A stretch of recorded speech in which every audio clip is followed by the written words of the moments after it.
Would that include teaching as well? Trying to Well, encourage in your teaching, students? there are many, many works that the students are playing for me, which I don't play, because I find it slightly repetitive. And then I make cuts in works. I mean, there are certain works that for me are a little bit too lengthy. And when you reach my stage in life, then you can afford to say that I'm not sure that I like that what Schumann did here or Rachmaninoff did there or so on. And then I cut them. But I tell my students, you can't, because if you go and play it in a competition, it could be eliminating you immediately because you are cutting something. Nobody could eliminate me in my major life, so I could afford to make my cuts. Then what are you looking for in a performance? First and foremost, complete instrumental control. Then, observing all the musical rules which are, I cannot elaborate on it now, but the fact is that the respect for the written text, for the score, and all what we learned in music making. And the last one is personality. You, throughout your life, no doubt, have heard hundreds of thousands of performances. Are there ones Thousands. are there ones that really stand out? Well, I have some memorable things of the performances, and I think I even mentioned it in my book. One of them was the recording with Jascha Heifetz of the Brahms Concerto, which is one of the legendary recordings. It was stunning and troublesome in some sense because 9 o'clock in the morning, the night before there was the concert, and the next morning we sat in the orchestra hall in Chicago, and he said something which I still quote myself, that the recording engineer asked Mr. Heifetz, "Are you ready?"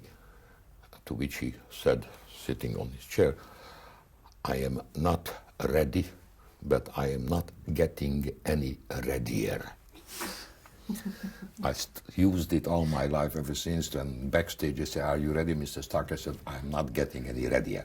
So, and then he stood up and played through the entire Brahms concerto, which was probably the most stunning all-around performance I ever in my life heard on the violin. Then they started improving on it. Okay. And the whole recording took something like 17 hours. And what had been published, to my mind, is terrific, but it's not nearly as good as the very first performance that he did. And in my Chicago life, I think I had one of the greatest pianistic with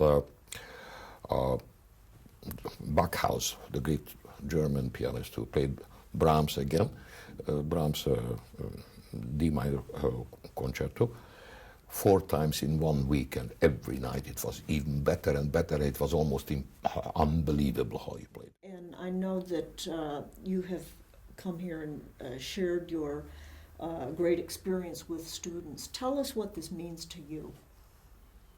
It means my place in the world. That's why I was put on earth, obviously. I mentioned it often enough that I consider teaching much more important than all my thousands and thousands of concerts and hundreds of recordings and so on. Sure, a few million people heard me play, and hopefully they got a joy or a great experience out of it, but for me it's much more important what I do for the future. That's sort of a philosophical difference, because some of my great colleagues like Sir George Scholti, who said it in an interview, I think once, that he's not interested in what's going to happen later on. He's interested in what's happening to him now. I differ on it, because I'm much more interested that what I've done in my lifetime should last a little. It's not going to last very long, but at least it shouldn't stop at the moment when I am out of the picture. And do you find here the standard at Kronberg is something that has called you to come back? If you ask about why to Kronberg, well, I'm not just coming to Kronberg because I'm giving here and there less and less classes, because I don't like to travel anymore. But Kronberg proves itself to be an important center for the cello, and somebody like Raymond Trankel is doing a terrific job of not just promoting the cello, but the teaching and the learning, and plus the unification of cellists, because that's what I've been involved mostly in my life, of trying to sort of make sure that cellists, strangely enough, of all the instruments, are the least jealous bunch of musicians. And so we form clubs, societies, and all kinds of things, which helps each other. So which means if somebody else makes a great success, I never in my life felt the slightest thing of jealousy, because it helped the cause. Yes.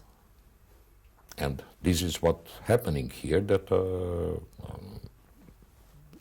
they are trying to promote more and more the friendship and the chance of learning from one another.